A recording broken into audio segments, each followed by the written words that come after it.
keep your heart wide open,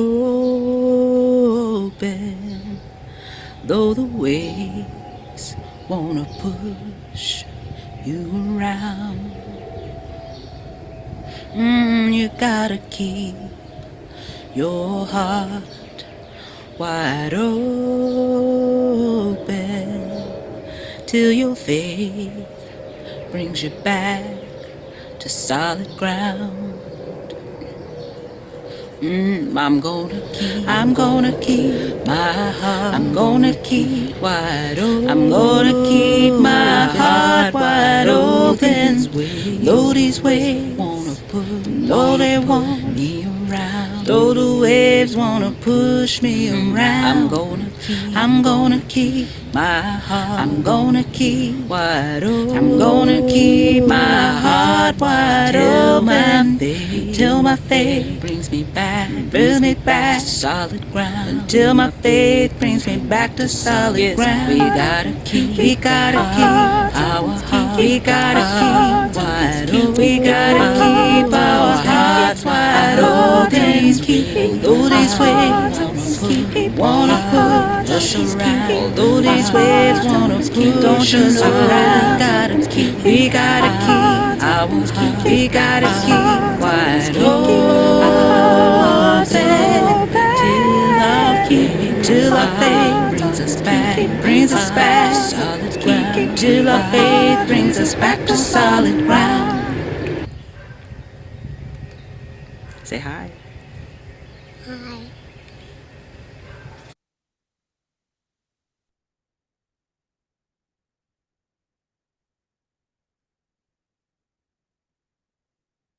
Good morning, everyone. Welcome to the live in-person and live Zoom worship service of the Universalist Unitarian Church of Riverside. Thank you for coming today, and thank you for your struggles in finding parking. Our opening hymn this morning is number 299, Make Channels for the Streams of Love, from the Gray Hymnal. Feel free to sing as the Spirit moves you, and stand and embody your spirit and join us in singing hymn number 299, Make Channels for the Streams of Love.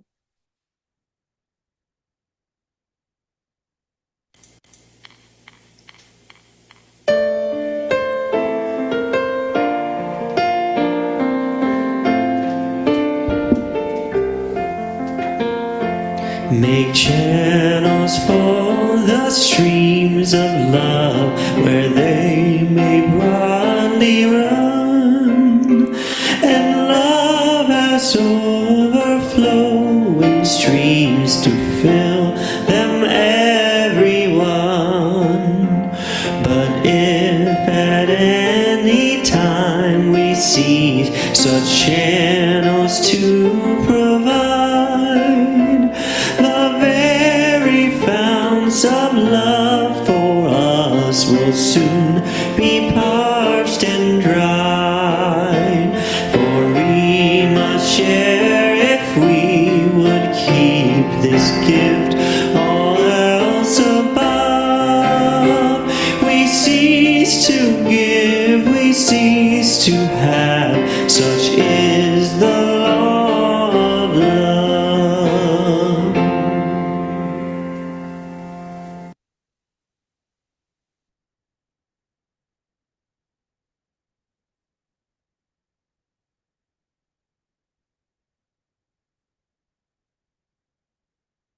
Thank you for joining us here in person, and thank you for joining us remotely by Zoom, where we will continue live streaming and posting these services on our YouTube channel for our virtual attendees.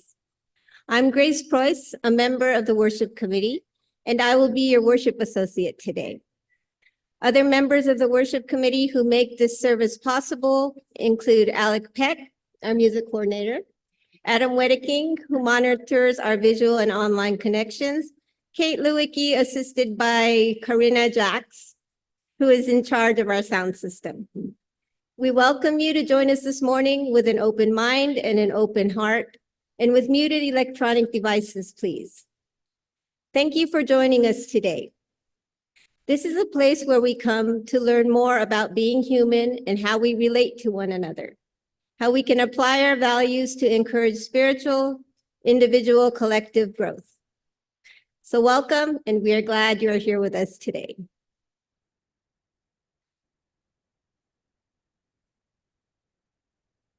Before we move into the service, there are a few announcements we'd like to share. Actually, we don't have that many announcements today. We will mention several websites, email addresses, and phone numbers. At the end of the service, we will leave up a slide with all of this information, and it is available on our website. Maybe I'd like to announce that yesterday we had a goodbye party for Lee Greer and his family. He's going to be leaving for Montana. I believe it is on August 6th. However, he will visit us online from time to time and also be continuing his quarterly lecture series. So thank you very much for the Greer family and all they've done for this church. This concludes today's announcements. Welcome to all our visitors today, and welcome back to all of our old friends. We would love to meet you during coffee hour after the service. If you're comfortable doing so, please give us a wave so that we can recognize you later. And for those on Zoom, you can use the Zoom wave gesture or just wave at your camera. We'd love to chat with you out in the parish hall, where you can also find our visitors book. Please leave your name before you leave so that we know you are here, and leave your contact information if you'd like updates on future church events. There will also be a short discussion after the service so that you could share your reflections with us. For those online, the best way to get added to the mailing list is to email the church office at admin@uuchurchofriverside.org.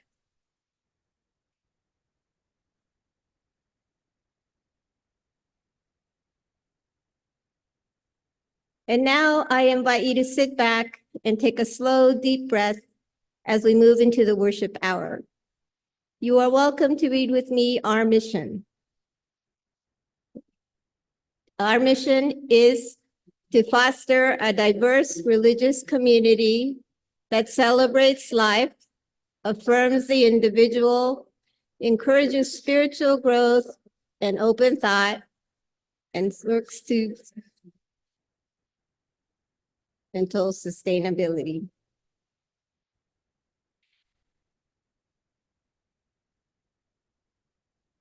Today's sermon is a reading from an excerpt from the book, The Road Less Traveled by Morgan Scott Peck. Dr. Morgan Scott Peck was born in New York in 1936.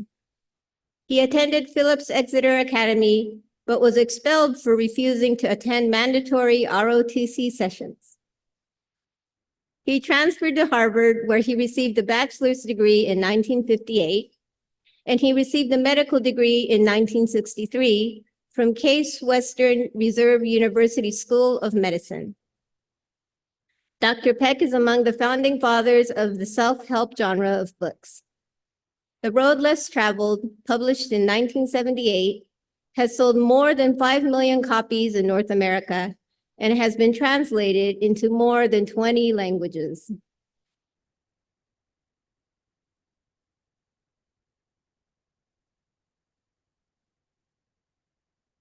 Life, even in 2024, can be difficult. The spiritual journey is one built on motivation to confront difficult challenges. In short, love is the extension of our soul for the purpose of spiritual growth in ourselves or others. But what does it mean to extend ourselves, and how do we love in practice? In these excerpts from his book, The Road Less Traveled, M. Scott Peck claims that love is an action, not a feeling, that love is defined by its purpose, and that love is a duty requiring our conscious effort. By striving to love ourselves and our neighbors, we can grow to become better persons and people.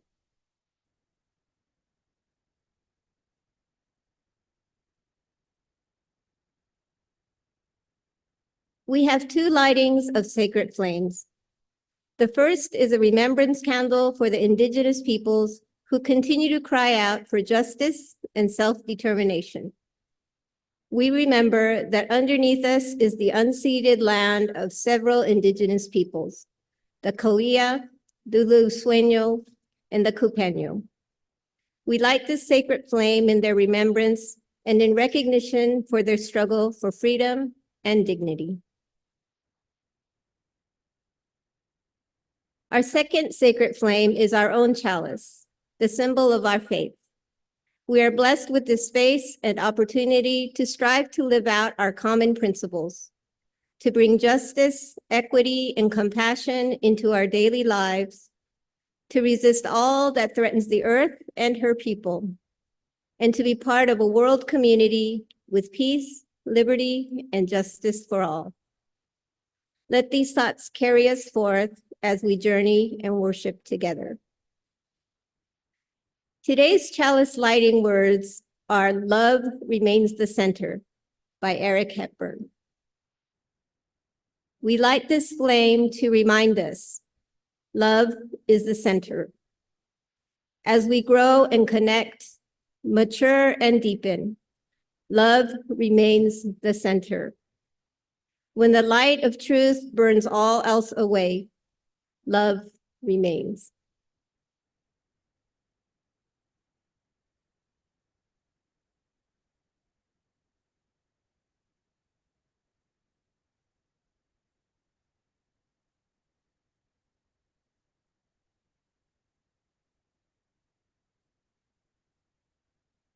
Thank you, Bill. Our hymn now is number 121, "We'll Build a Land," from the Gray Hymnal. Feel free to sing as the Spirit moves you, and stand and embody your spirit and join us in singing 121, "We'll Build a Land."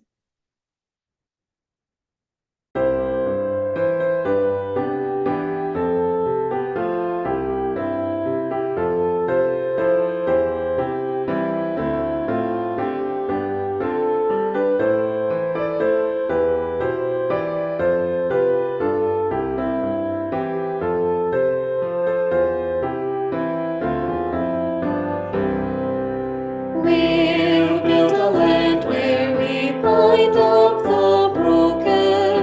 We'll build a land where the captives go free, where the oil of gladness dissolves all mourning. Oh, we'll build a promised land that can be. Come build a land where sisters and brothers, anointed by God, may then create peace, where justice shall roll down like waters,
us and her people. Oh, come build the land, my people we seek. Come build a land where sisters and brothers, anointed by God, may then create peace, where justice shall roll down like waters, and peace like an ever-flowing stream.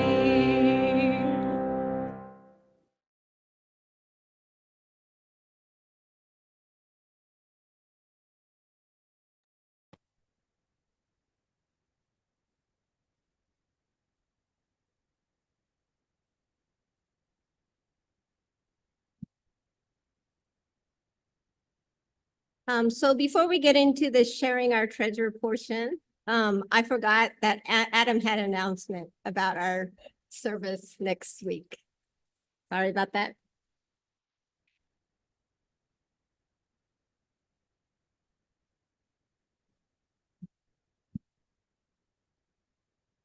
Good morning. We're having some technical difficulties, so hopefully people on Zoom can hear. I'm not sure. So next Sunday, the Social and Environmental Justice Committee has been talking about kind of sponsoring a family in Gaza right now that has, been running from bombs and living in tents and that kind of thing.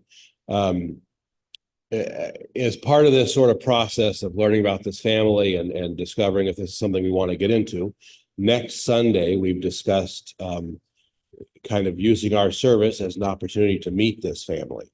One of the relatives lives here in Riverside and is really active with Riverside for Palestine. And so we will invite her and maybe other members of the family to come up and kind of talk about who this family is. And then, as normal, first Sunday of the month, we'll have our first Sunday peace panel discussion. And then members of the Social and Environmental Justice Committee are invited to stay after the peace panel discussion for a special meeting of our committee over in the annex to talk about whether or not this is something we want to do. We want to sponsor this family and help get them, ultimately we'll be helping get them funds in order to get the things they need at some point to get them out of Gaza when that's available, when that's possible. It's just not possible right now. So now we're talking about getting them food, tents, clothing, the kind of stuff they need right now. So come check it out next week, the service next week, the panel discussion, and then stay for the Social Justice Committee meeting afterwards. Thank you.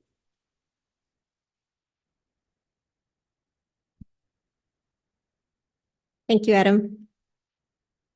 This portion of our service is to support our beloved historical church. This can be accomplished in several ways. In addition to the weekly collection, you may send your checks to the church address, which is shown here. You may contribute by PayPal using the QR code, which is shown here, as well as on the church website and in the newsletter.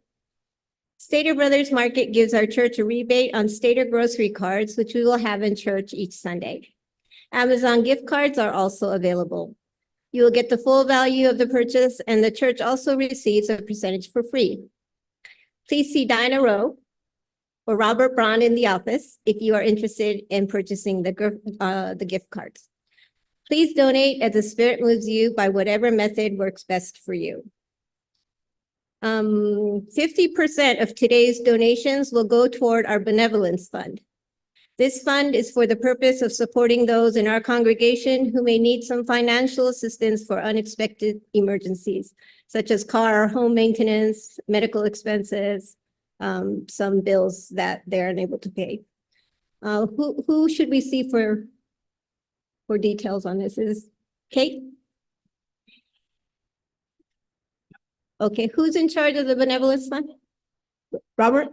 Okay, please see Robert Braun in the office for details. Please donate as the Spirit moves you by whatever method works best for you. Thank you for your generosity. To those who give of their time and their talent, thank you for your generous care and attention. To those who are with us here today, thank you for the gift of your presence. Will our ushers now please come forward to receive the collection? A bag will also be passed around to collect food and hygiene items for those in need.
Our next hymn is number 1010, We Give Thanks, from the Teal Hymnal.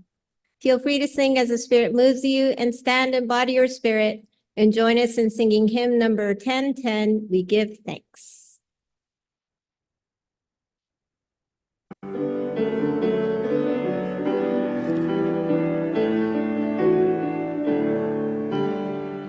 Oh, we give thanks for this precious day, for a gathered here, past far away, for this time we share with love and care.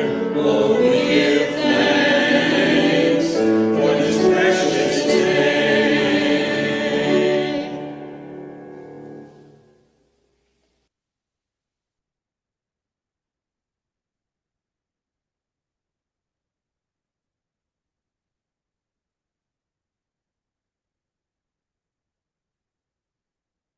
Our meditation today is Love is a Choice by Carter Hayward.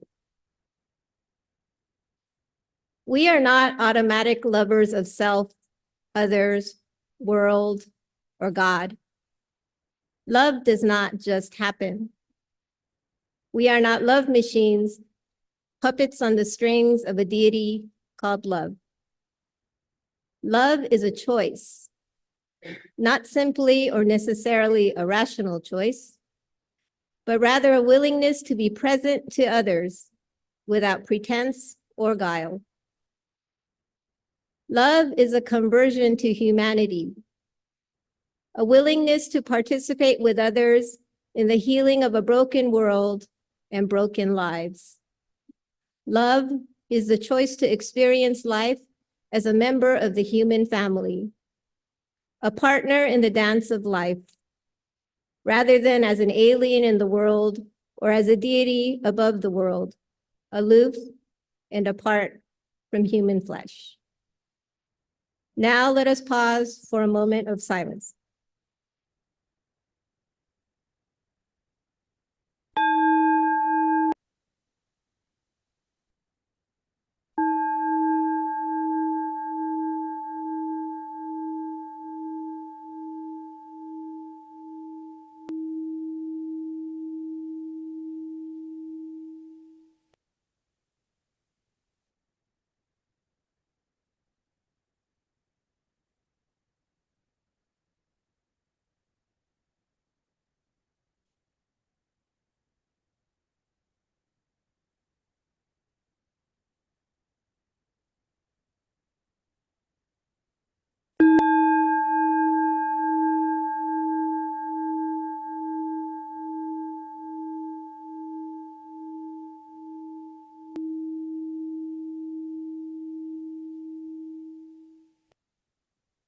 Now I would like to introduce Alec Peck, who will be reading to us today from The Road Less Traveled, Love.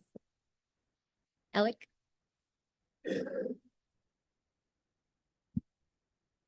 Thank you, Grace.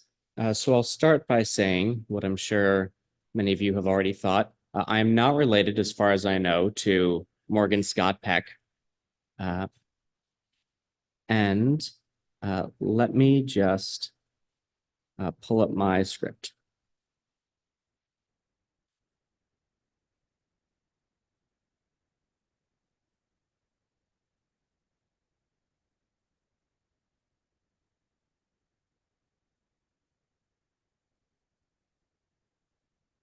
So I'll be reading from a few sections from the second chapter of M. Scott Peck's book.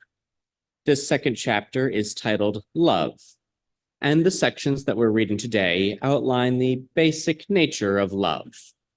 I really enjoyed this book when I read it the first time as part of my coming of age when I was a teenager, although I'd like to point out that I actually read a revised version called Further Along the Road Less Traveled. This was when he wrote The Road Less Traveled, this version that I found a PDF of online. He considered himself to be a Christian, and there are certainly some Christian ideas that can be seen in certain elements of the book, and there are certain sections that he felt necessary to rewrite after going further down his spiritual journey and abandoning that path. But each time I reread this book, it seems that the sections each are somehow relevant to my life. And I'll start first, though, with M. Scott Peck's preface and the opening paragraph, since I think it's a real banger of an opening, before skipping to our excerpts. The preface is told in the first person, as is the rest of the book, from his perspective. The ideas herein presented stem, for the most part, from my day-to-day clinical work with patients as they struggle to avoid or gain even greater levels of maturity. Consequently, this book contains portions of many actual case histories. Confidentiality is essential to psychiatric practice and all case disciplines. Therefore, and so the case descriptions have therefore been altered in name and in other particulars as to preserve the anonymity of the patients without distorting the essential reality of our experience with each other. As a psychiatrist, I feel it's important to mention at the outset two assumptions that underlie this book. One is that I make no distinction between the mind and the spirit, and therefore no distinction between the process of achieving spiritual growth and achieving mental growth. They are one and the same. The other assumption is that this process is a complex, arduous, and lifelong task. I do not belong to any particular school of psychiatry or psychotherapy. I am not simply a Freudian or a Jungian or an Adlerian or a behaviorist or a Gestaltist. By the way, I don't know what that is. I do not believe that there are any single easy answers. I believe that brief forms of psychotherapy may be helpful and are not to be decried, but their help provided is inevitably superficial. Life is difficult. This is a great truth, one of the greatest truths. The first of the Four Noble Truths which Buddha taught was life is suffering. It is a great truth because once we truly see this truth, we transcend it. Once we truly know that life is difficult, once we truly come to understand and accept it, then life is no longer difficult. Because once it is accepted, the fact that life is difficult no longer matters. Love defined. This section will examine what provides the motive, the energy for human spiritual evolution. This force I believe to be love. I am very conscious of the fact that in attempting to examine love, we'll begin to toy with mystery. In a very real sense, we'll be attempting to examine the unexaminable and to know the unknowable. For love is too large, too deep to ever be truly understood or measured or limited within the framework of words. I would not write this if I did not believe the attempt had some value. But no matter how valuable, I begin with the certain knowledge that the attempt will be in some way inadequate. One result of the mysterious nature of love is that no one has ever, to my knowledge, arrived at a truly satisfactory definition of love. In an effort to explain it, therefore, love has been divided into various categories: eros, philia, agape, perfect love, imperfect love, and so on and so on. I am presuming, however, to give a single definition of love, again with the awareness that it is likely to be in some way inadequate. I define love thus: the will to extend oneself for the purpose of nurturing one's own or another's spiritual growth. At the outset, I would like to comment briefly on this definition before proceeding through a more thorough elaboration. The extension of oneself for the purpose of nurturing one or another's spiritual growth.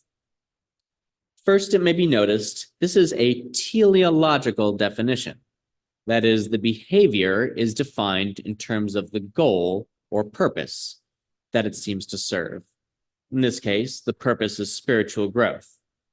Scientists tend to hold teleological definitions suspect, and perhaps they will with this one too. I did not arrive at it, though, through a clearly teleological process of thinking.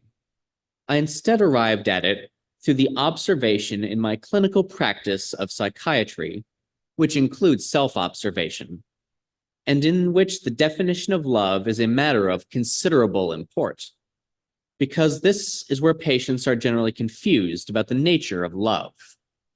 For instance, a timid young man reported to me, my mother loved me so much, she wouldn't let me take the school bus to school until my senior year of high school. Even then, I begged her to let me go. I guess she was afraid that I would get hurt. So she drove me to school every day, which was very hard on her. She really loved me.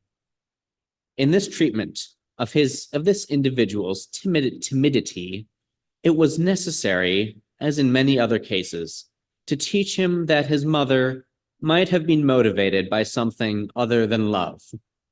And what seems to be love is often not love at all. It has been out of such experience that I accumulated a body of examples of what seemed to be acts of love and what seemed not to be love. One of the major distinguishing features between the two seemed to be the conscious or unconscious purpose in the mind of the lover or the non-lover. Second, it may be noticed that as a definition, it is a strangely circular process. For the process of extending oneself is an evolutionary process. When one has successfully extended one's limits, one has then grown into a larger state of being. Thus, the act of loving is an act of self-evolution, even when the purpose is the act of someone else's growth. It is as though reaching towards evolution is the process through which we evolve. Third, this unitary definition of love includes self-love with all the other forms of love. Since I am a human and you are a human, to love humans means to love myself as well as you. To be dedicated to human spiritual development is to be dedicated to the race of which we are all a part. And this, therefore, means dedication to our own development as well as theirs. Indeed, as it has already been pointed out, We are incapable of loving another unless we love ourselves. Just as we are incapable of teaching our children self-discipline unless we ourselves are self-disciplined. It is actually impossible to forsake our own spiritual development in favor of someone else's. We cannot forsake spiritual discipline and self-discipline at the same time and be disciplined in the care for others. We cannot be a source for strength unless we nurture our own strength. As we proceed in our exploration of the nature of love, I believe it will become clear that not only do self-love and love of others go hand in hand, but that they are ultimately indistinguishable. Fourth, the act of extending one's limits implies effort. One extends one's limits only by extending them, and extending limits requires effort. When we love someone, our love becomes demonstrable or real only through our exertion, through the fact that for that someone we take an extra step or walk an extra mile. Love is not effortless. To the contrary, love is effortful. Finally, by the use of the word will, I have attempted to transcend the distinction between desire and action. Desire is not necessarily translated into action. Will is desire of sufficient intensity that it translates into action. The difference between the two is equal to the difference between saying, I would like to go swimming tonight, and I will go swimming tonight. Everyone in our culture desires to some extent to be loving, yet many are not in fact loving. Will also implies choice. We do not have to love. We choose to love. No matter how much we may think we are loving, if we are not in fact loving, it is because we have chosen not to love, and therefore not love despite our good intentions. On the other hand, whenever we do actually exert ourselves in the cause of spiritual growth, it is because we have chosen to do so. The choice to love has been made. As I indicated, patients who come to psychotherapy are inevitably found to be more or less confused about the nature of love. I have therefore chosen to begin exploring the nature of love by examining what love is not. Falling in love. Of all the misconceptions about love, the most powerful and pervasive is the belief that falling in love is love, or at least one of the manifestations of love. It is a potent misconception because falling in love is subjectively experienced in a very powerful fashion as an experience of love. When a person falls in love, what they certainly feel is, I love this person. But two problems are immediately apparent. The first is that the experience of falling in love is specifically a romantic experience. We do not fall in love with our children, even though we certainly love them deeply. We do not fall in love with our friends whose gender do not match our preferences, even though we may care for them greatly. We fall in love only when we are consciously or unconsciously, sexually or romantically motivated. The second problem is that the experience of falling in love is invariably temporary. No matter whom we fall in love with, we sooner or later fall out of love if the relationship continues long enough. This is not to say that we invariably cease loving the person with whom we fell in love, but it is to say that the feeling of ecstatic lovingness that characterizes the experience of falling in love always passes. The honeymoon always ends. The bloom of romance always fades. To understand the nature of the phenomenon of falling in love and the inevitability of its ending, it is necessary to examine the nature of what psychiatrists call ego boundaries. From what we can ascertain by indirect evidence, it appears that the newborn infant during the first few months of its life does not distinguish between itself and the rest of the universe. When it moves its arms and legs, the world is moving. When it is hungry, the world is hungry. When it sees the parent move, it is as if it is moving. When the parent sings, the baby does not know that it itself is not making that sound. It cannot distinguish itself from the crib, the room, and its parents. The animate and the inanimate are the same. There is no distinction between I and thou. It and the world are one. There are no boundaries, no separations. There is no identity. But the experience the child begins to experience itself but with experience, the child begins to experience itself as an entity separate from the rest of the world. When it is hungry, mother does not always appear to feed it. When it is playful, father does not always want to play. The child then has the experience of its wishes not being its parent's command. Its will is experienced as something separate from others' behavior. A sense of me begins to develop.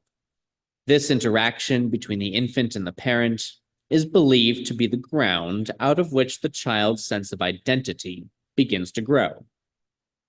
It is observed that when the interaction between the infant and its mother is grossly disturbed, for example, when there is no satisfactory mother substitute, or when, because of her own mental illness, the mother is totally uncaring or uninterested, then the infant grows into a child or adult whose sense of identity is grossly defective in the most basic ways. In this manner, during the first year of life, we learn the fundamentals of who we are and who we are not, of what we are and what we are not.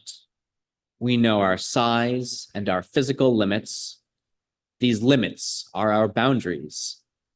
The knowledge of these limits inside our minds, this is what we mean by ego boundaries. The development of these ego boundaries is a process that continues throughout childhood, into adolescence, and even into adulthood. But the boundaries established later are more psychic than physical. For instance, between the ages of just 2 and 3, it is typically a time when the child comes to terms with the limits of its power. While before this time, the child has learned that its wish is not necessarily its parent's command, it still clings to the possibility that it might be its parent's command, that this feeling that it might be the autocrat trying to give orders to its parents, its siblings, and to its pets, in the hope and the feeling that the 2-year-olds, excuse me, I lost my place there, and it believes that its wishes should be its parents' commands. It is because of this hope and feeling that the 2-year-old attempts to act like a tyrant and an autocrat, as if we were menials in their private army, and responds with regal fury when they won't be dictated to. Thus, parents speak of this age as the terrible twos. Now, by the time of mid-adolescence, young people know that they are individuals, confined by the boundaries of their flesh and to the limits of their power as a human. Each one is a relatively frail and impotent organism, existing only by the cooperation with a group of a few organisms that we call a society. Within this group, they are not particularly distinguished and yet they are isolated from others by their individual identities, their boundaries, and their limits. It is lonely behind these boundaries. Some people feel their boundaries to be protecting and comforting and finds a sense of safety in their loneliness.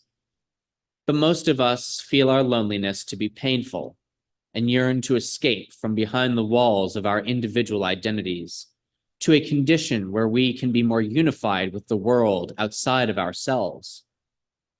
The experience of falling in love allows us this escape temporarily.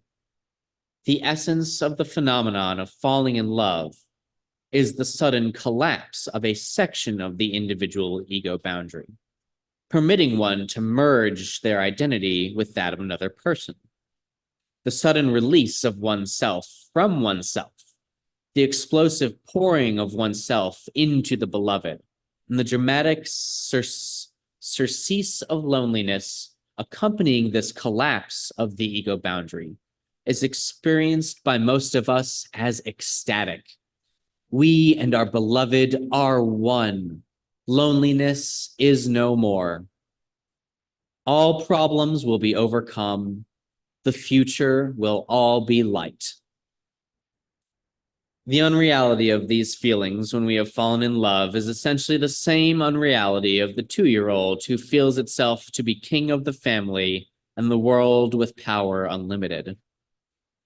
Just as reality intrudes upon the 2-year-old's fantasies of impotence, so does reality intrude upon the fantastic unity of the couple who has fallen in love. Sooner or later, response to the problems of daily living, individual will reassert itself. She wants to go to the movies. He does not. He wants to put money in the bank. She wants a new dishwasher. She wants to talk about her job. He wants to talk about his. He wants to have sex. She doesn't. She doesn't like his friends. He doesn't like hers. One by one, gradually or suddenly, the ego boundaries snap back into place. Gradually or suddenly, they fall out of love. Once again, they are two separate individuals. At this point, they either begin to dissolve the ties of their relationship or to initiate the work of real loving. By my use of the word real, I'm implying that the perception that we are loving when we fall in love is a false perception, that our subjective sense of lovingness is an illusion. Full elaboration of real love will be deferred until later in this section, don't worry. However, by stating that it is when a couple falls out of love that they may begin to really love, I am also implying that real love does not have its roots in the feeling of love. To the contrary, real love often occurs in contrast in what the feeling of love is lacking.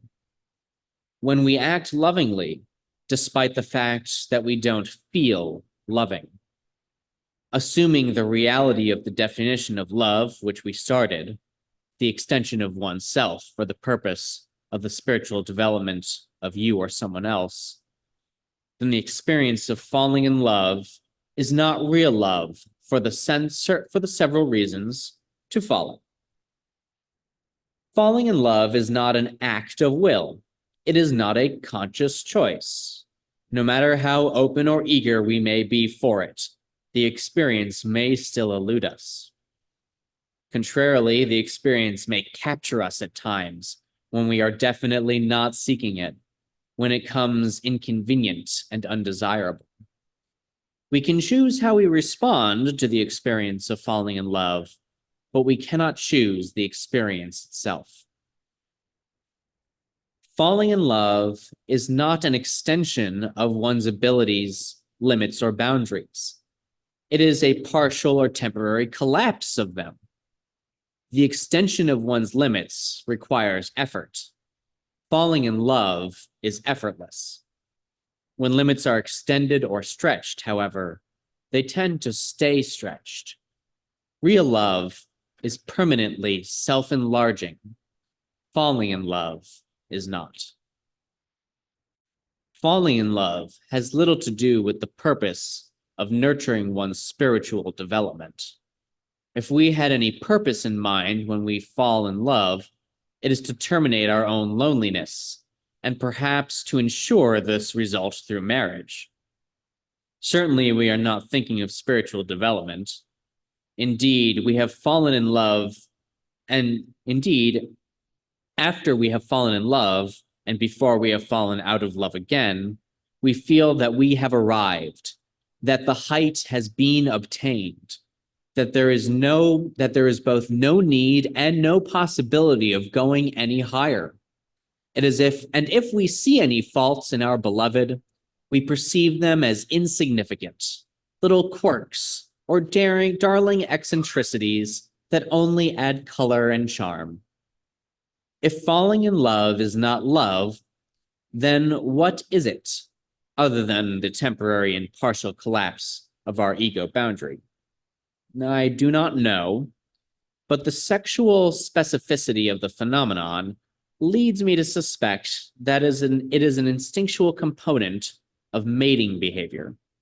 In other words, the temporary collapse of the ego boundary that constitutes falling in love is a stereotypic response of human beings to a configuration of internal sexual responses and external sexual stimuli, which serve to increase the probability of sexual pairing and bonding as to enhance the survival of the species.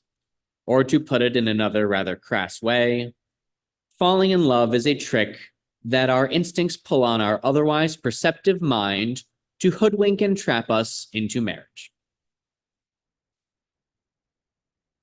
More about ego boundaries. Having proclaimed that the experience of falling in love is a sort of illusion, which in no way constitutes real love, let me shift into reverse and point out that falling in love is in fact very close to real love. Indeed, the misconception that falling in love is a type of love is so potent precisely because it contains a grain of truth. For when we extend our limits through love, we do so by reaching out, so to speak, towards the beloved, whose growth we wish to nurture. For us to be able to do this, the beloved object must first become beloved to us. In other words, we must be attracted towards, invested in, and committed to an object outside of ourselves, beyond the boundaries of self. Psychiatrists call this process of attraction, investment, and commitment cathexis, and we say that we cathect the beloved object. Psychiatrists call this process, I just read that sentence. But when we cathect an object outside of ourselves, we also psychologically incorporate a representation of that object into ourselves. For example, let's consider a man who gardens for a hobby. It is a satisfying and consuming hobby. He loves gardening. His garden means a lot to him. This man has cathected his garden. He finds it attractive. He has invested himself in it. He is committed to it, so much so that he may jump out early out of bed on Sunday morning to get back to it. He may refuse to travel to be away from it in case some of those precious plants die, and he may even neglect his partner for it. In the process of his cathexis, and in order to nurture his flowers and shrubs, he has learned a great deal, committed a great amount of time, done a lot of work with his hands. Despite the fact that the garden exists outside of him, through his cathexis, it has also come to exist within him. His knowledge of it and the meaning of it for him are a part of him, part of his identity, part of his history, part of his wisdom. By loving and perfecting his garden, he is in a quite real way incorporating the garden within himself. And by incorporating his self, he has become enlarged, and his ego boundary has extended. What transpires then in the course of many years of loving, or extending one's limits for our cathexes, is a gradual but progressive enlargement of the self, an incorporation within the world without, and a growth, a stretching and thinning of our ego boundaries. In this way, the more and longer we extend ourselves, the more we love, the more blurred becomes the distinction between the self and the world. We become identified with the world.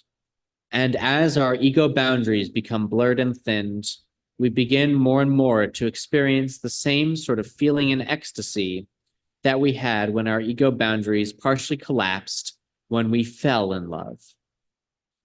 Only instead of having merged temporarily and unrealistically with a single beloved object, we have merged realistically and more permanently with much of the world.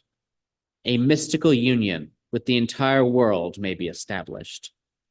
The feeling of ecstasy or bliss associated with this union of love, while perhaps more gentle and less dramatic than the aspects of falling in love, is nonetheless much more stable, more lasting, and ultimately more satisfying. It is the difference between the peak of experience, typified by falling in love, and what Abrams Maslow has referred to as the plateau experience. The heights are not suddenly glimpsed and lost again. They are attained forever. In describing the prolonged oneness with the universe with real love, I used the words mystical union. Mysticism is essentially the belief that reality is oneness. The most literal of mystics believe that our common perception of the universe as containing multitudes of objects, stars, planets, trees, birds, houses, ourselves, all separated from one another, others by boundaries, is a misconception, all just an illusion. To this consensual misconception, the world of illusion that most of us mistake and believe to be real, the Hindus and Buddhists apply the word Maya. They and other mystics hold that the true reality can be known only by experiencing the oneness through a giving up of all ego boundaries, that it is impossible to really see the true unity of the universe as long as one continues to see oneself as a discrete object, separate and indistinguishable from the rest of the universe in any way, shape, or form. Hindus and Buddhists frequently told, therefore, that the infant before development of ego boundaries knows reality, while we adults do not. Although the path to sainthood has to go through adulthood, there are no quick and easy shortcuts. Ego boundaries must be hardened before they can be softened. An identity must be established before it can be transcended. For one must find oneself before they can lose it. The temporary release from ego boundaries associated with falling in love, sexual intercourse, or the use of certain psychoactive drugs may provide us with a glimpse of nirvana, but not nirvana itself. It is a thesis of this book that nirvana, or lasting enlightenment, or true spiritual development, can be achieved only through the persistent exercise of real love. In summary, then, the temporary loss of ego boundaries involved in falling in love not only leads us to make commitments to other people from which the real love may begin, but also a foretaste and therefore an incentive for the lasting and mystical ecstasy that can be ours after a lifetime of love. As such, therein, while falling in love is not love itself, it is a part of the great and mysterious scheme of love. In the last section, I promise it's short. Love is not a feeling. I have said that love is an action, an activity. This leads to the final major misconception of love which needs to be addressed, that love is not a feeling. Many people possessing a feeling of love and even acting in response to that feeling act in a manner of unloving and destructive ways.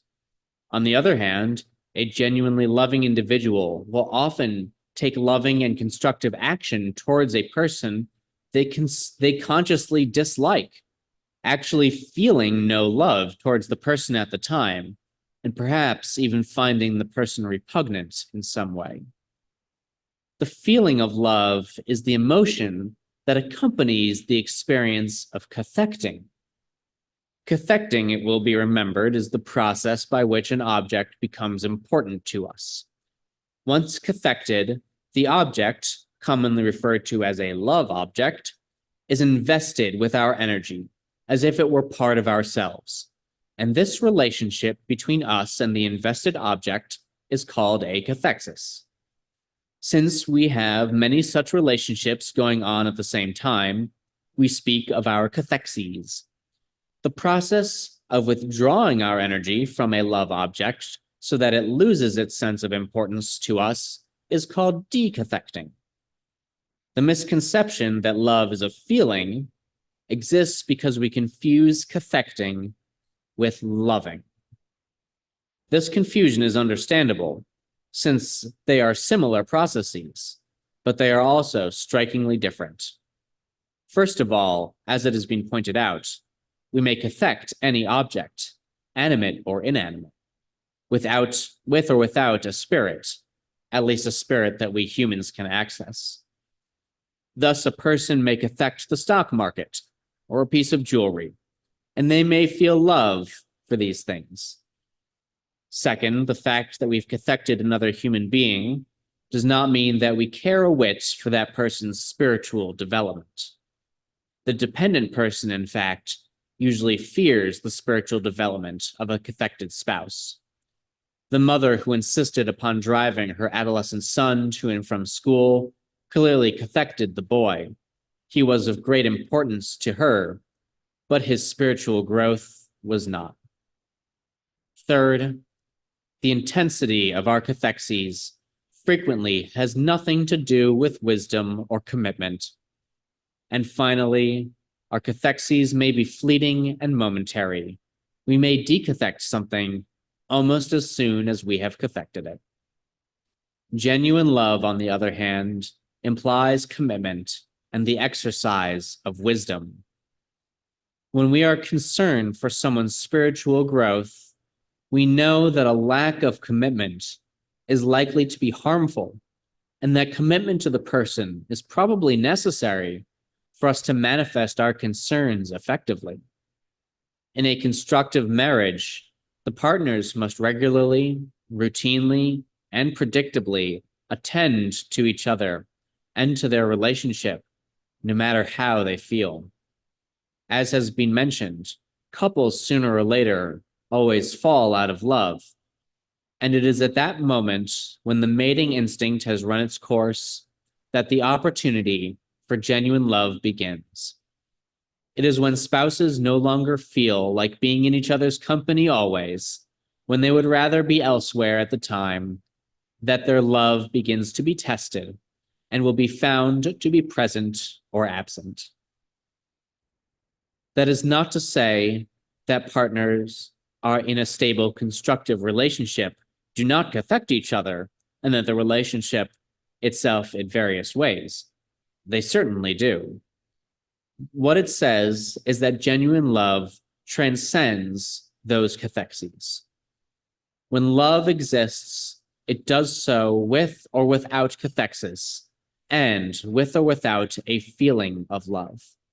It is easier indeed, and it is fun, to love with cathexis, end with the feeling of love. But it is possible to love without cathexis, without loving feelings. And it is in the fulfillment of this possibility that genuine and transcendent love is distinguished from simple cathexis. The key word in this distinction is will. I have defined love as the will to extend oneself for the purpose or nurturing of one or another's spiritual growth. Genuine love is is volition rather than emotional. Volitional. Genuine love is volitional rather than emotional. The person who truly loves does so because of a decision to love. This person has made a commitment to being loving, whether or not the feeling of love is present. If it is, so much the better. But if it isn't, the commitment to love, the will to love, still stands and is still exercised. Conversely, it is not only possible, but necessary for a loving person to avoid acting on feelings of love sometimes. I may meet someone who strongly attracts me, whom I might one day have been able to love, but because it would be destructive to my marriage to have an affair at this time, I will say vocally or in the silence of my heart, I feel like loving you, but I am not going to. My feelings of love may be unbounded, but my capacity to be loving, to act loving, is limited. I therefore must choose just a few people on whom to focus my capability to love, towards whom to direct my will to love. True love is not a feeling by which we are overwhelmed. It is a commitment through decision. The common tendency to confuse love with the feeling of love allows people all manner of self-deception. An alcoholic man whose wife and children are desperately in need of his attention at the very moment may be sitting at a bar with tears in his eyes, desperately telling the bartender, I really love my family. People who neglect their children in the grossest of ways may more often than not will consider themselves to be the most loving parents. It is clear that there may be a self-serving quality in this tendency to confuse love and the feeling of love. It is easy and not at all unpleasant to find the experience of love in one's feelings. It may be difficult and painful to search for evidence of one's love in one's actions. But because true love is an act of will that often transcends ephemeral feelings of love or cathexis, it is correct to say, love is as love does. Love and non-love, as good and evil, are not purely objective or subjective phenomenon. This ends the selected excerpts that I have chosen from this chapter of the book. Thank you for your time.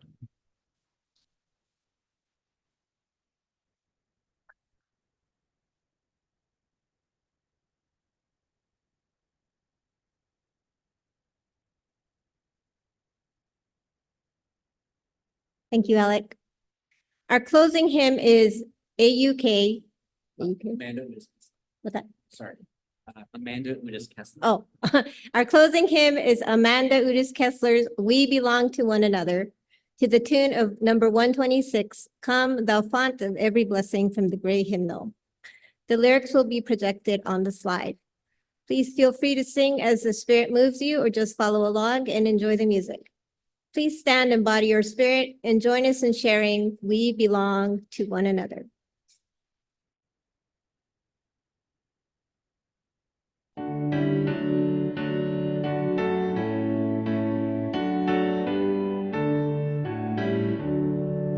We belong to one another, to each other we are bound, as we build a world together, full of joy that we have found. What we are, we to others when they need us, we respond.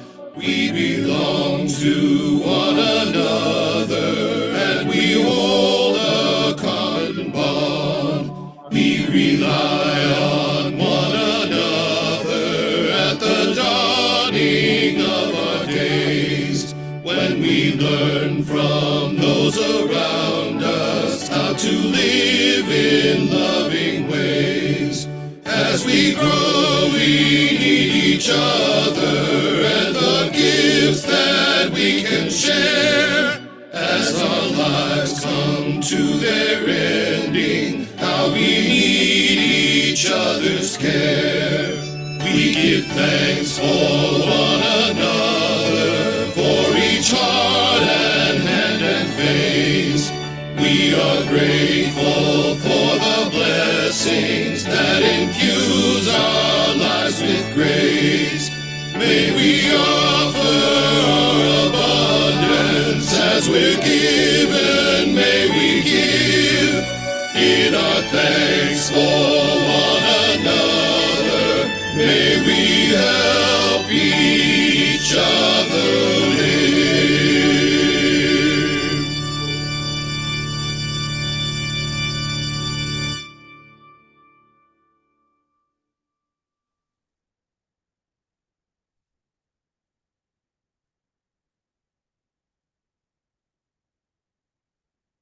This is how it works.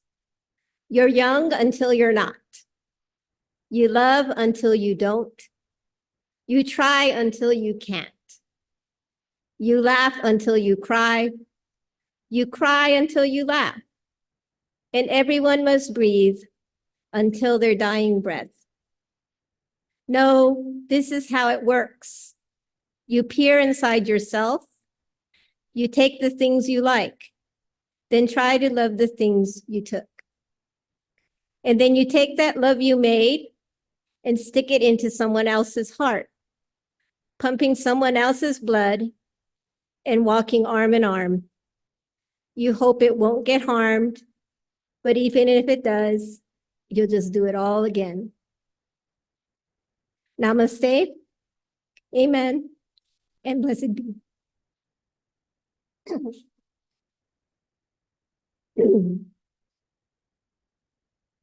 Thank you, Alec, for sharing your valuable time and the reading with us this morning. It is sincerely appreciated, and we look forward to seeing you again.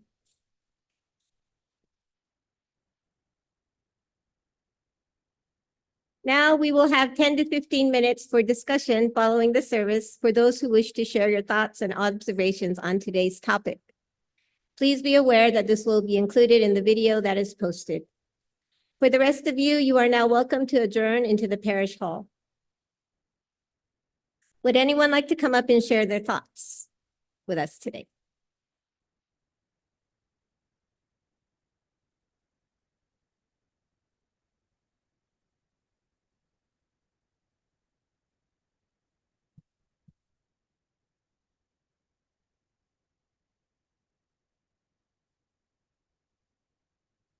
So Alec, I wasn't quite clear when you were saying at the very beginning, and you were listing all the different forms of psychology, and the Gestaltist, and like, I don't know what that is. I didn't know if that was you talking or if that was the author. Yeah, I can't answer that question. That was, except for when I interjected that I don't know what a Gestaltist is. Everything else was in the author's. But that first. comment that you made about. So I was going to tell you. Okay, great, thank you. And I can hear you. Okay. So I was just going to tell you, I have, in getting my degree in psychology, I always thought of Gestalt in terms of the psychology of perception, where you see something and you only see parts of it, like a letter E, you just see a few lines in it, but you're able to create the whole, even though you don't have all the parts. That's Gestalt. It comes from German. But I looked it up here in terms of a psychological approach other than visual perception. And I think it goes right along with what you were talking about. It says the Gestalt approach emphasizes the importance of the present moment, of self-awareness, and taking responsibility for one's choices, dialogue, and action. So I just wanted to let you know. And in the 50-year plus since we journey that Nick and I have been on, we just celebrated our 50th wedding anniversary, but thank you. I got married. We married when I was 23 after I graduated from college, but we met each other when we were 16 in high school. So it's a much longer journey. However, you mentioned, and I won't be able to remember all the terms and all the things, but in there you mentioned about how you may not necessarily like fall in love right away with this person, and then but you can create a connection and a love for them as it goes on. And that happened with Nick and I, because he actually was the best friend of the boyfriend I had at the time. And I really couldn't stand him very much. There were lots of pieces to his personality that I went away from, and I was not drawn to him. However, you talked about that, I don't remember the word, but it's when the love in that item becomes part of you, like the garden that you talked about. When his best friend and my first boyfriend came to the realization that he was gay in his sexuality, and I didn't know it. He didn't share. It was in the 60s, 70s, and he didn't really share. I just knew I was sort of being pushed aside. And we had all been friends. I went to Nick, and, he comforted me and kept saying, it's not you, it's not you. And then, so we developed a friendship, a deeper relationship. And then Vietnam happened and Nick got drafted. And during that time, he was gone and away, and the importance of him and the importance of the relationship and everything deepened. And I saw that in part of what you talked about. Another piece is that later on, we all know that Nick is a recovering alcoholic. And during that struggle time where we separated and then came back together again, we had to do what you talked about, and that is to act as if, even when you don't have the feelings there at that moment. And that was through counseling.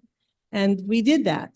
And then we worked through issues and pain and things, and the feelings came back that had been there before. So I was just going to tell you, in 3 parts of my life, I really could relate to what you were talking about.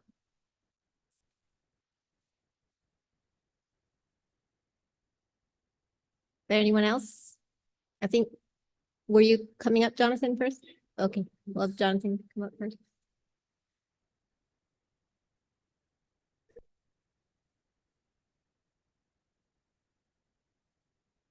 Thank you so much, Alec, for reading that. That was what I needed in the time that I needed it. Thank you. I was reminded by you walking up.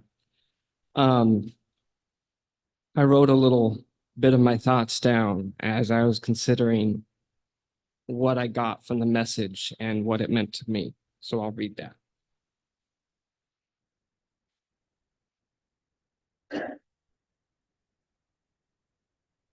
Because of the lack of others to love me in the ways that I needed when I was young,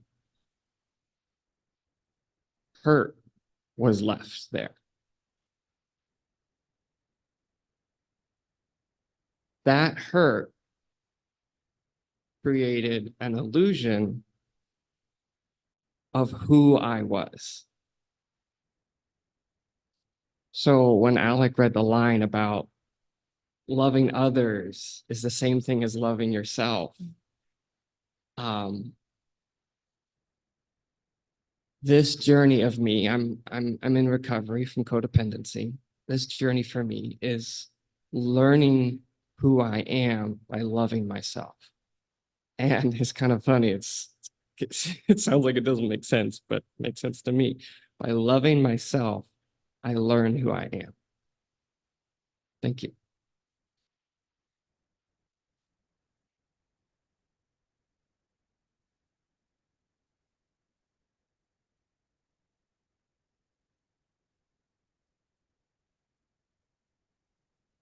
Inca, on the psychological angle, back in those days, there were different agencies that were frankly quarreling for each other for dominance. And I know a lot of people had decided Freud isn't working, but he's at the head of the class and hard to get rid of. There was one woman I ran into in college who said, I don't have to know what he says or what he thought. I have to know what Freud would have thought about what he said or thought. Essentially, you're using a shorthand to either love or understand as much as you possibly can. Another thing I'd like to say is I'm going to probably use some of the lines from this on a piece that I'm doing, which frankly has some parts to it that are going to drive me nuts. Is the idea of, if you're going to look at fascism, maybe you better look at how you love each other and yourself so that you don't create a world that looks like that. Because the, shall we say, difficult person who seems to be one of the lead champions for that point of view, he is not an immortal any more than I am. But unfortunately, with the changes that we've had, people make the changes to something because they love it or think they do. Yet, even if it is not the best tool for being loving. And there's a church, I can't be as rude as I want to be. I'm not immune to hating the guy. But the important thing is that I have to figure out how to manifest how the loving part, how we ought to treat each other parts, which is going to be a big, hairy problem. But I think I think with the words that were said here, I'm getting a little bit of an edge. Thank you.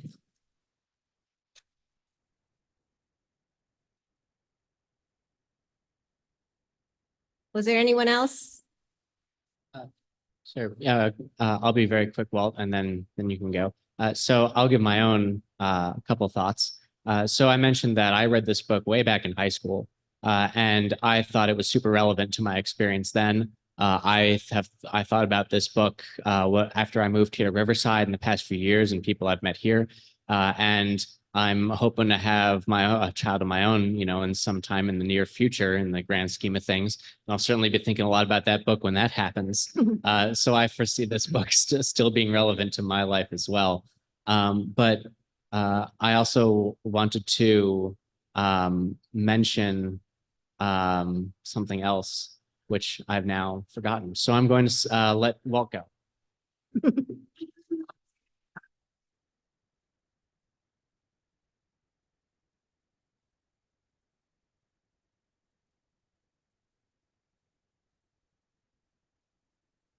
I was just going to say I liked this talk very much because it was like a college lecture. It's very meaty, and I liked it. There were some pieces that I felt described me. That idea of there's the popular song "Love Changes Everything." Sure enough, when I had the falling in love that I experienced here in this church, and found my then wife, that this explanation is very good, that your boundary completely collapses. And so I had that experience. Only thing I would go back to, if I could rewind back to where that wife was as she eventually decided to bail on me, is I wish I could have found Nick and Tinka's counselor. I think I could have kept her then. Yeah.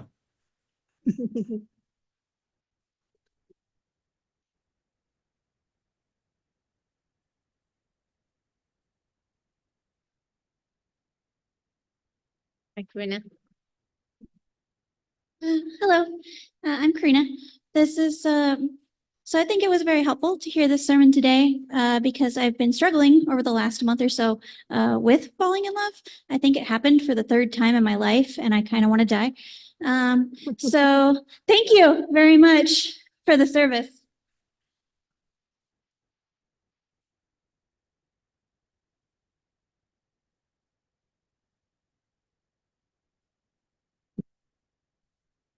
I got back at 6 this morning from driving my ex-wife to the Tijuana airport, having to sit in line to get out of Mexico for 5.5 hours from 10:30 to 3 a.m. And then taking 3 hours to get back.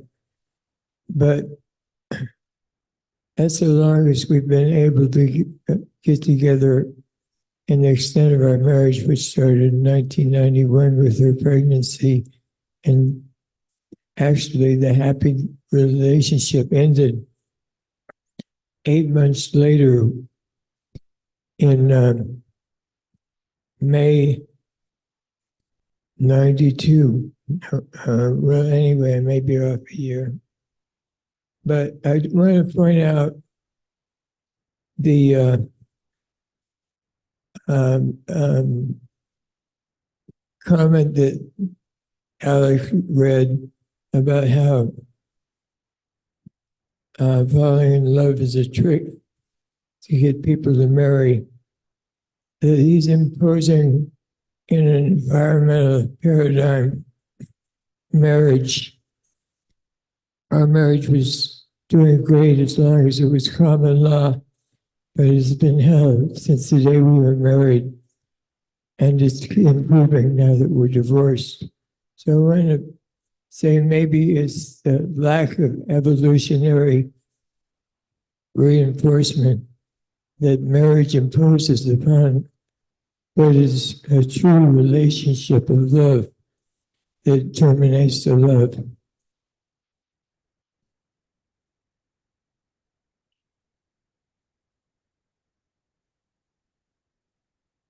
So, unless someone can give a comment after me, but I remembered, if there's no one else, I remembered, oh, there's someone online? Go, hold on.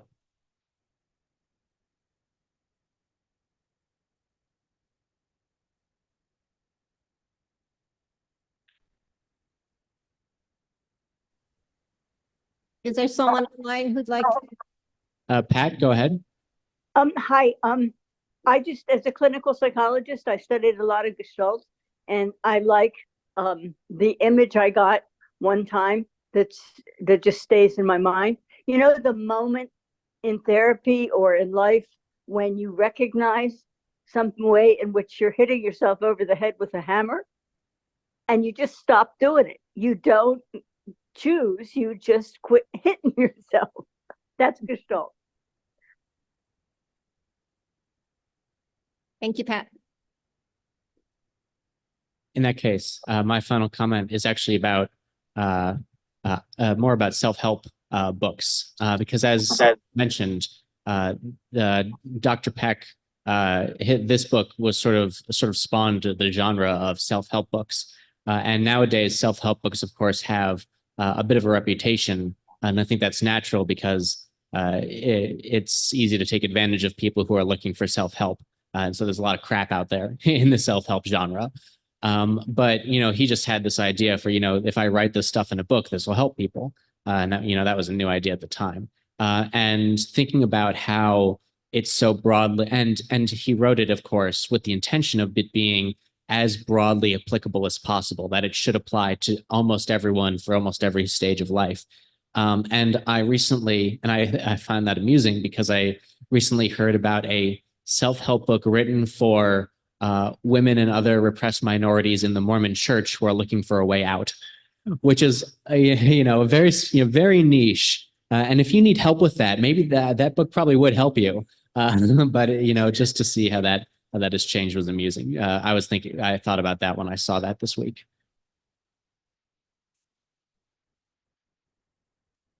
I think Nick had a comment.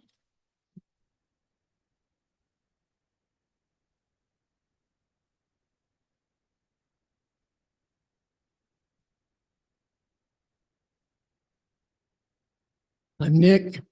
So, Alec, what would you say to, well, and I didn't hear anything said about liking. I think of liking something or someone as part of a spectrum of love.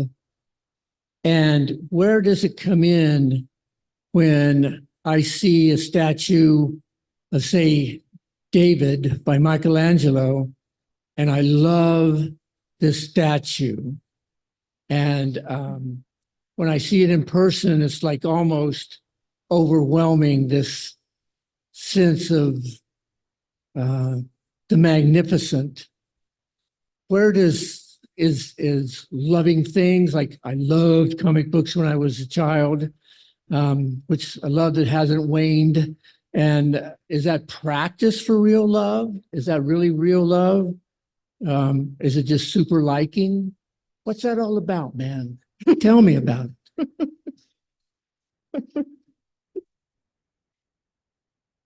Well, I don't have the answers. I only share a last name with the guy. But so I don't know so much about looking at the statue of David, right? Was your example. But when I look at a picture of Phil Oakes, I kind of feel, I think, what you're describing there. I feel a real connection to his cute little cowboy face. And I really wish that he hadn't died so young. And it even, it makes me sad and all these things. So I feel a lot of things. Now, am I nurturing my spirit? Am I enlarging my spirit by doing this? Am I certainly, poor Phil, he's dead. So I can't enlarge his spirit, not from here. And so to what extent, and certainly this is, and if we take it, maybe it's just a feeling. Maybe I just feel like I really like Phil's music. He's real cute. Maybe, maybe there's some kind of level of romantic attraction there. But those are all just feelings, right?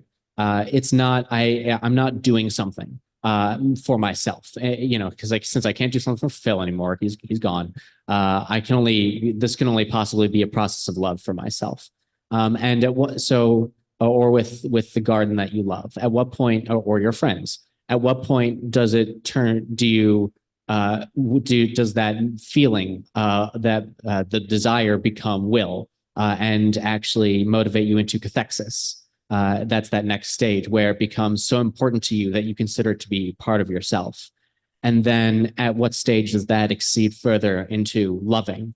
And if you have a friend, and indeed, as I felt with people here at this church, I feel sometimes that I'm having to extend myself for their benefit. And I'm not really getting anything in return other than that I feel like this is going to make them a better person. And it's in fact perhaps even frustrating for me. But I'm doing it. And so the objective, just like described in the book, the objective feeling is not a feeling of happiness. It's not a feeling of elation. But I am, and I wouldn't say that, that's certainly on that gradient, right? It's not the kind of love that I give to my partner or to my previous partners. I certainly nurture their spirit far more than I nurture my friend's spirit. But still, to some extent, I try to, it's even in our principles, the encouragement of spiritual growth, right? So it says right there in the third principle, then you're to love each other, right? You got to encourage each other's spiritual growth. And so I think those small acts of love are acts of love. Just because they're small doesn't mean that they are not true love if they are acts where you are breaking down some part of yourself, either for yourself or for, as the book says. And soon we should break into the parish hall so that way we can get out of here and we can continue discussion about the book. Don't worry. Okay, so final comment by Bill, please. God, no pressure to be magnificent or something. The way that I would put the feelings that you mentioned, and you actually got to see those things live. That's pretty awesome. I would call it agape with a chaser. Agape is a type of love that points to, for all you agnostics, basically love that points towards God. In this case, you're looking at the aesthetics that have, through our beaten human vision, still managed to slide through this hairless ape that I am, or that he was, and to manifest in that form, you're getting a spiritual look. So it's not actual staring at the infinite, but it's realizing that it's a bank shot off of through the stained glass, off the pews and into the basket. And you got to see some of that, which is immensely beautiful. And still, it may be the best we get.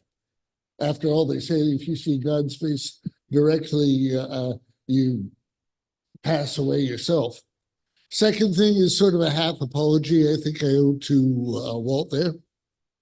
I said, woulda, coulda, shoulda are 3 words that'll kill you if you're not careful. But they both come from cognitive and behavioral science, but they also go with something else. Woulda, coulda, shoulda, the dangerous thing about those is it makes the path you're not on golden, beautiful, godlike, and it makes the path that you're currently standing in manure. And you don't want to do that to people you love. And one of the people you love should be you. Don't give advice to someone that isn't as if, don't give advice to someone else that you wouldn't give to a damn good friend. And by doing that, if giving advice, if seeing the beautiful is a holy act, if giving advice is a holy act, then I guess the trick is to beam that stuff out, take it in, just like a fish in the river. We got to do that a lot. I know I do. Okay. Obviously, this is a universal topic. Lots to say. All right. So thank you all for sharing your thoughts. And now let us adjourn to the parish hall for further fellowship and conversation. Thank you.